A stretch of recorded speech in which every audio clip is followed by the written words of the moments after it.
Barbara Witemeyer. And Barbara is originally from London, God save King Charles. Barbara grew up in New York and settled in New Mexico in 1988. She speaks French, German, with a smidge of Spanish, Dutch, Navajo, and Cantonese. She graduated from UNM in 2002 with a BA in American Studies with a minor in Native American Studies. You can find Barbara on the small screen, having appeared in Cookie, In Plain Sight, Star, Prism, and Better Call Saul. She stays active by singing, writing songs and poems, cooking, working with Albuquerque's retired and senior volunteer program, and of course, as an outreach coordinator and film screener with AFMX. Welcome, Barbara. And will the filmmakers please join us on the stage?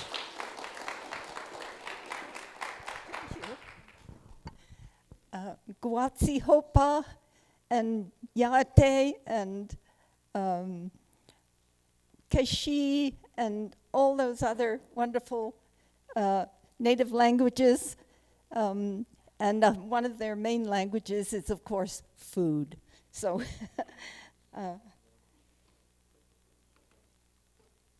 I'm hoping that we have some of the filmmakers here. Are there any of the filmmakers here? We'd love for you to come up here and talk, please.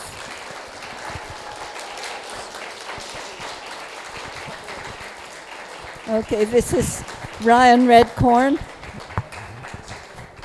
Hi there. Hi, good to see you. Hello, hello. Okay, so we've got a chef, we've got a comedy, producer, director. So what I want to do is to ask our guests if they would please, first of all, let us know why they chose to do these shorts, which we've so enjoyed today. So I'm going to start with this end. It actually was, I was approached to first do a photography show on Native American food kind of stills. I was working with a PA on a feature film last year, and he approached me when that film was over and said his father was a great photographer, and he said, I'll be your assistant. He knows that I have a photography background. And then he showed me a TED Talk by Sean Sherman, which right away kind of inspired a short documentary in my mind, and I kind of saw it play out in a visual, moving image sense. So we started our research right away. We were very fortunate to find Chef Ray Naranjo and Chef Sherry Pocknett. Through that research, we realized how few restaurants or native restaurants there are in America. And I think that's part of the story, is that you realize that there's a struggle to celebrate their food because they do need support. But it was inspired by someone kind of approaching me on a photography show. So it was unexpected. Great. So can I ask your chef, Ray, who I think I worked with at the Cultural Center, not in the kitchen, but I did eat his food. And Ryan, I wonder if I can ask you to come and sit on this side, because we're a little bit... Oh, we're already making Indians move? Is that what we're doing? You're a bit far away. Okay, I was hoping also that Bobby Wilson might have been here, but we'll talk a little bit about his play. I'll talk for Bobby. Good. Yeah. Okay. I know everything about him. That's right, because you're both, and I'm not going to say it yet, but I'll mention another film in a minute. So back to you, Ray. Tell us how you came to be a chef? Well, how I came to be a chef is actually a long story. I think I started, cooking at a very young age, mostly for survival. And then we had this wonderful thing called PBS, where we had shows like Julia Child, The Cajun Chef. I guarantee, I don't know if you remember that time, but there was only two stations on the reservation at the time. That was like Channel 2 and Channel 5. So you had your choice between Channel 2 and Channel 5. So, I would actually watch what they did on TV and then try to recreate it in the kitchen when I was like about 10 years old or something. So it's just the interest was always there. And I didn't start cooking professionally until I left the state, and where I was in Arizona, and I was just inspired just to go to school, and I got myself into culinary school right out of high school, and I guess many years later, here I am. Great. And Ryan, I have to talk to you about how you got to do your really interesting dead bird hearts, because it's something I don't think we've ever seen, and the one thing You've never seen a dead bird heart? No. You're not living. But they die all over the place, and you don't. You could just open one up on the sidewalk and check it out. They disappear, I think. But you have a wonderful sort of comic idea about homelessness and sadness. It's sort of a funny sadness. It's poignant in a way. And what I want to know is, how did you choose those wonderful names for your dog and your bird? They're so... That was a big lead up for that question. Well, the short answer is I was raised by a lot of old people, and they all have old names. And everyone around me got old people names. And Indians are always like just naming people after their older people. And so you got younger people with old people names. And yeah. So we actually have Bernard. He's back there in the back. Oh. But his real name's Jay. He has like a modern name. You want to come up, Bernard? You want to come up? And then, yeah, Bernard, all right.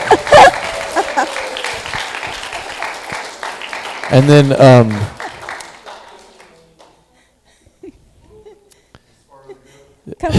come on. Give Ryan some support here. You want to come sit on my lap? All right, come on.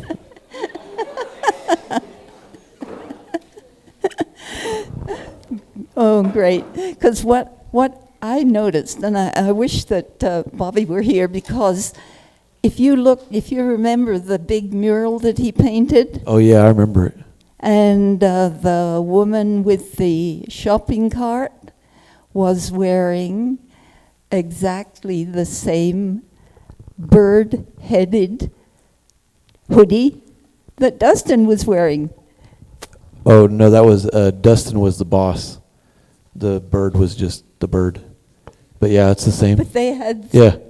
I thought that was wonderful. And did you know that you two were I going did to have that? Yeah, I did it on purpose. That's my friend. That's wonderful. Yeah. So, and you're also connected through reservation dogs? Yeah. And before that, Yeah. I actually met Bobby in Santa Fe, and on the first night that we met, we slept in a bed together with Sterling, platonically, I'll add. Yeah. But Osage Indian Market. and Minnesota are a long distance apart. Yeah, that's why we were in Santa Fe. All the weirdest stuff happens in Santa Fe. Have you guys been to Santa Fe? It's weird. It's weird there, and there's weird people there, and that's what happens. It's a great place. Okay. 10 minutes. 10 minutes. Okay, we've got to get on with this now. Bernard, would you like to have Bernard, sorry. In England, you say Bernard. Yeah, what would you want to ask me? Tell us about doing, playing that character. Playing Bernard was probably one of the easiest, because it sort of was me at a certain point, but it was also a great experience, kind of having this guy coach me through a lot of it and telling me what he wanted and what he didn't like. But it was overall fun experience. Learned a lot. So. Great, and then I want to know if you ever... Am I handling this very well? Okay. Did you ever find true love? Is this mic working? We'll need another round of funding so you can see the second part. I'm not going to, don't answer that. We're not answering that. Oh, so what I'm going to ask our producer, do you think it's more difficult to do a serious film? Yours is entertaining, but it's not comic, as opposed to what Ryan and Bernard did? I guess, well, I've never made a comedy, so I can't do a true compare and contrast, but you know, it's just a different beast because you really have to have a strong message, and I think that's the essence of it. So I felt very inspired by that TED Talk, and we kind of hit the ground running. And but it was definitely there were a lot of challenges. We did shoot during COVID, but I do think that in the end, the message is still strong. So, but that's the challenge, is making that come across, that true story come across. And you had both sides of the country. So did you look at other ones in between at all? Like I said, there were very few.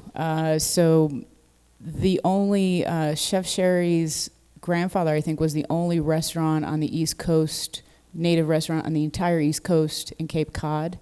She did follow in his footsteps. Now you do find the restaurants more so in the museums, in a museum setting, but it's very challenging because I think that it shows how they were marginalized and obviously the amount of finances that you need to start a restaurant. So there's you know, that's where I say support. It's support in terms of like financial investors and people really kind of backing restaurants, and that because the food is incredible. Not only is it incredible food, it should be celebrated more so. You know, and people aren't aware of what that food really is. So there's a lot to learn. Yeah. And the food that came up in your film was not filmed, but a The wonderfully beans? smoky. You're talking about the beans, the can of beans? Yeah. Yeah. It's not good for you, but yeah. What do you want to know about the beans? I just thought it was wonderful that he spent all that time making the fire and all it did was smoke. Yeah, well, it's tough being out in the woods by yourself with just a can of beans. Do what you can, you know? Yeah. We didn't have the good fish and stuff that was in the in the other documentary. We made the whole movie. We just fed the crew beans. Oh, really? The whole production was powered by beans. It's bean powered. Luckily we couldn't smell the movie, so.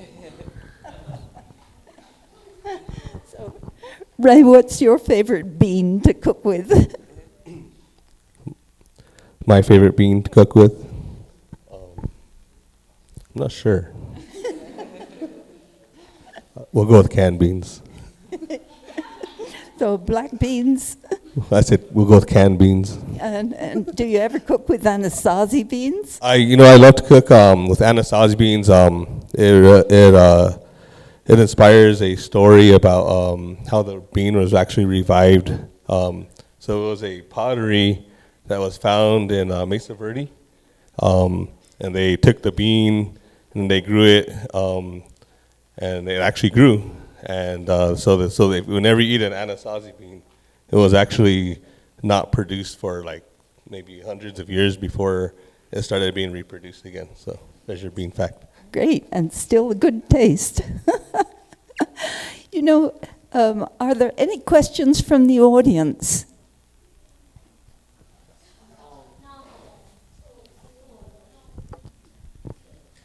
Can you do your best Batman impression? No.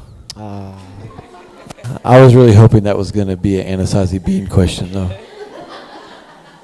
We've got another one back there. Another one back there. Are either of you going to turn these films into feature films, or in particular with the documentary? It seems like that could be a limited series or a TV show, maybe on PBS. I'm a mercenary, and I'll do anything if you give me money. So the Dead Bird Hearts was paid for pretty much out of my own pocket, because people don't fund films like that. And I found that out the hard way. So I was like, well, I'll just spend my own money. If I could interject, I actually do want to create a docuseries, and I did want to kind of have each episode on all the tribes that would allow us to kind of explore their food and have the stories come out, because I think it's a great, it's very knowledgeable. Everybody can learn something, and then we give everyone their own space and episode, and go around the country and really have a docuseries. So I am working on that, actually. Very good. We have one more question over here. I think we have time for this one question. I don't know if I can do it. What type of canned beans were they? Hormel, I believe. Put your mind at rest. I told you I paid for it with my own money. It's not a highfalutin bean. This is the common man bean. Every man bean. So thank you, everybody, for coming. Thank you to our filmmakers. And keep it up, because this is really fun. Hey, we're glad you're all having a great time. It's great to hear you all laughing, and I hope you can stick around for our next film, which will be at just in a few minutes, I guess. And it's going to be The Devil Put the Coal in the Ground. Should be very good.